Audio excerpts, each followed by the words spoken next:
Is J. Scott Campbell wrong for fixing the fix? In the week of May 5th, 2021, a social media controversy within the world of the nerdiest big three comics, cartoons, and video games came about. It was J. Scott Campbell fixing an art fixer's fix of one of the more famous Spider Man covers, which is here. To this here, and to this here. Now, the art fixer is non binary, whatever, right? And we have from here a deluge of influencers giving their views on it from Twitter, YouTube, and anything else. Now, a lot of them are doing an amateur job of reading the intentions of the fixer and why it was bad. Because the question is, are they focusing on the right things? If you enjoy these sort of discussions, like, subscribe, or ring the bell and do the YouTube thing to support this channel. Now, before you even start asking about how the male gaze or how it affects woman, oh God, why did they even start saying that? It's so annoying. But moving on. Before you even ask, is art fixing okay, or redraws, or even before you start giving your opinion on social medias, ask yourself, what is the medium in which it is being portrayed? All right, so let's break it down. Premise one. In this case, it is comic book art, which is a form of 2D illustrations which purpose is to help tell the story. Premise two. Comic book art is stylized. It can range from being very photorealistic to extremely stylized or somewhere in between. Here's looking at you, Japan. Premise number three. Art is an expression in which how good it is, though it can have objective points like anatomy and color usage, is very much subjective. Premise 4. Being that art is highly subjective, there is no objectively good or bad art, just how much you like it and the reasons why. Conclusion. You yourself may not enjoy a certain artist for any reason, and it is reasonable to come to whatever conclusions you have. But what you cannot do is say that it is representative of an entire group unless you have data backing it up. And I'm not talking about the very bad way most comic book journalists have done it, picking the most outrageous tweets or whatever that supports their views. That is called cherry picking, and it is lazy and misleading. So let's take a look at Mr. Campbell's fix and take a good look at his views and the Twitter storm afterwards, and come to a conclusion that isn't simply just saying, I'm on this side because whatever reasons. So let's check one of the primary sources, Twitter. So right now we are looking at a person, well, this is public, so why not? Kristen, who has these critiques. I have so many questions. One, is this a quote unquote wide midsection to you? Two, should things sexy is in your nature, should it be all the time? Three, would having a shirt that didn't cling to every breast curve actually be travesty? Now, here's the thing. Um, Art is stylized, so that midsection thing is, not really a critique. It's just personal taste, so that goes away.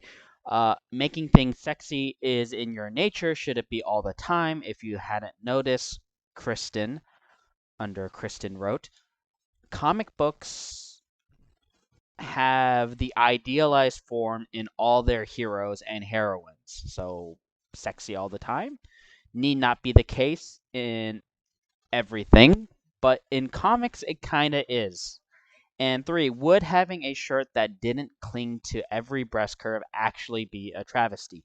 Now, two and three makes a big claim without any support in that, well, basically, uh, has she compared every single or a good sampling of J. Scott Campbell's drawings on female figures? If the answer is yes, then hey, show us the receipts because you've made a claim in your question and you have to back it up. If the answer is no, then, this is just simply your taste, and we could dismiss it.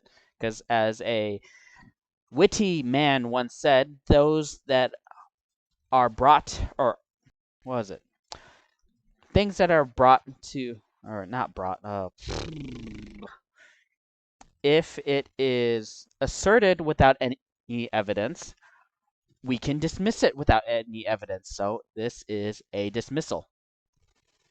Let's continue on with Chill.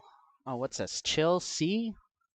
All right, she looks extremely uncomfortable.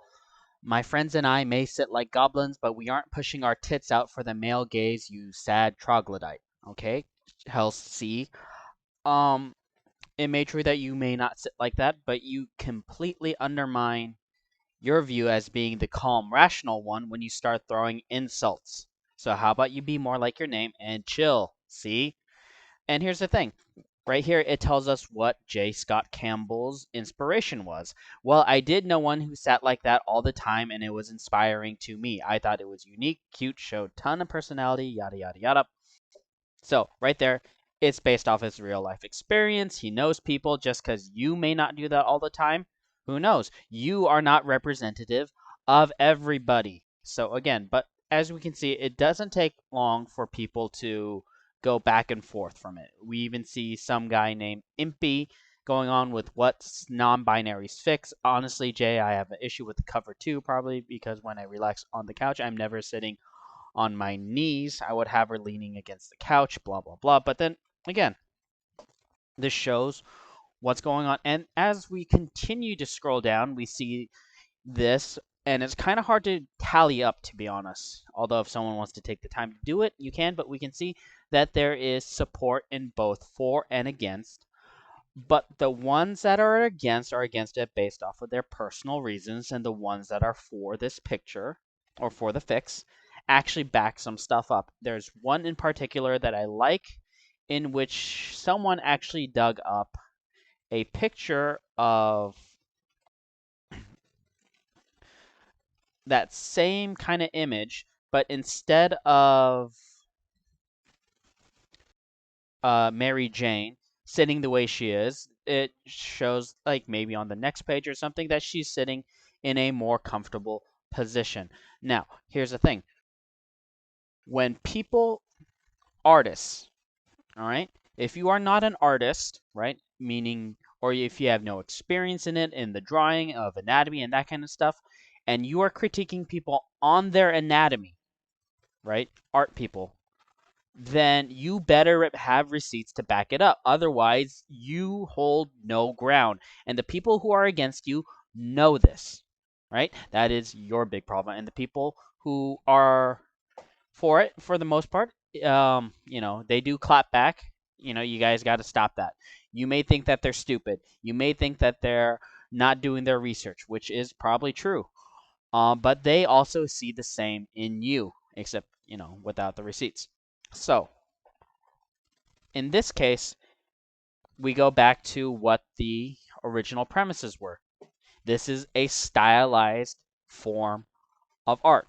Now, if you ask J. Scott Campbell, can you do a extremely photorealistic one? Yes, but guess what? Photorealism isn't the goal in art. Not anymore. It was at one point in art history, for those of you who know, but it isn't anymore. You want to do a realistic drawing? There are ways to do it a lot easier, and that's called using the grid method. The grid method, for those of you who don't know, is a way for artists to shortcut into photorealism, meaning that you don't have to draw it from what you see immediately, but you can take a picture, put a grid on it. The smaller your grid squares, the more accurate your drawing is going to be as far as photorealism is concerned.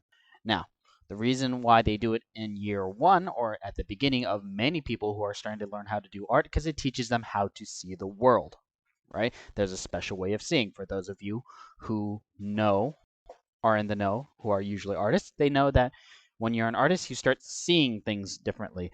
And for those of you who don't know and don't get it, well, it's just drawing, then, well, again, you don't have a leg to stand on because you have no credibility in this, right? So your opinions are just that, opinions, which means they don't count for anything, right? You may feel that way, but that doesn't make it objective. As we see in the comments of Twitter and the continued arguments for and against it, it's not really about the drawings themselves. It's about some sort of ideological point of view. And for that part, this is even beyond the scope of that, right?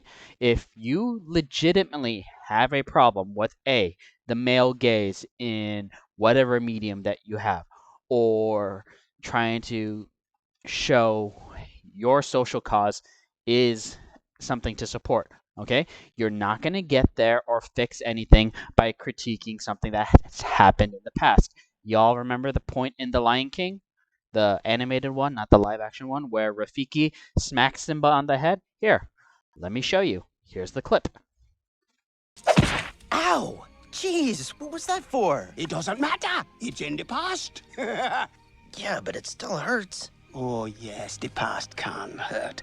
But the way I see it, you can either run from it or learn from it. Ah! You see? So what are you going to do? Do you see that? Do you remember what the moral of the story was? Children, adults, everyone in between, grandparents too? You can't change the past, right? The best you can do is try to move forward and make it better from now on. So for those of you who do have a problem with J. Scott Campbell's style of art, which is what you really do have, make a better one. Show that, hey, you can create this scene without the whatever you don't like, but you also show that you can do the basics of art itself, of this kind of drawing. And guess what? If you are at a certain level and you went to art school, or a lot of these people who do these comic book drawings or cartoon style drawings or whatever, they can do anatomy for the most part of people a lot better than you. They just don't do it because to them it's not as interesting. Now, who are you to tell someone that something's not as interesting? Are you trying to kink shame people? Because apparently that's not supposed to be a thing, right? Are you trying to dictate someone's taste? I thought, it's okay to like what you like. Hey, you hear it all the time. Hey, it's 2020. It's 2021. It's a new whatever. 100 years. Something. But guess what? If you're telling people what to like or what to dislike, get out of your high school, mean girls, whatever phase, and do something that makes it better. Because guess what? You know what you can do now that wasn't possible not even 10 years ago, or even 15 years ago, or 20 years ago? You can do it on your own. You don't like the way that J. Scott Campbell does his comic book women? You can make a comic book of your own. You don't like the way the male gaze is affecting cinema today? Guess what? There's an entire platform dedicated for you to make your own stuff. Now, here's the thing that you might be thinking. Oh, but that costs money, that costs time, that costs investment. I can't do it. And guess what? If you aren't doing at least or attempting to do something like that, or supporting people who are trying to do that, then you're part of the problem. As much as the people who you think are supporting this male gaze or whatever patriarchy. And on the other side, just remain rational, reasonable, and don't say "wah man." Oh my god, that is the most annoying dumb shit ever. It's like saying "brah," right? Hey, brah. You know what? You know where I first heard "brah"? When the skater people needed to come up with a new lingo that sounded cool, and the best thing that they could come up with was making bro sound like women's underwear. Bra. Dumb. Now, this has been Tabula Rasa. If you enjoyed the content, please like, subscribe, do the YouTube thing, leave a comment. I will not delete your comment. Well, if I do get a comment, because it'd be a milestone for me. So once again, thank you for watching, and enjoy the rest of your day or night whenever you have watched this. Bye-bye.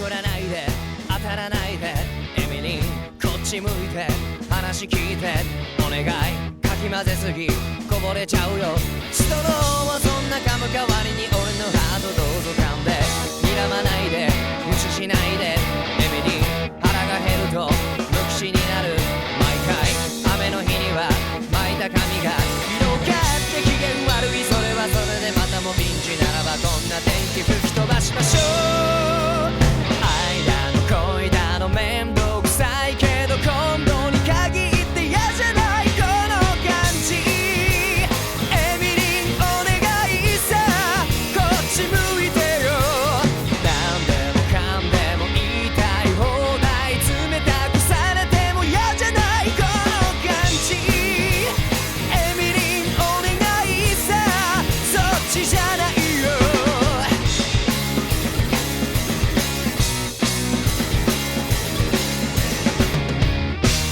怒らないで当たらないでエミリー恥ずかしいじゃんみんな見てるお願い思ったこと口にしたらダメなところといいところがあるのそんな空気を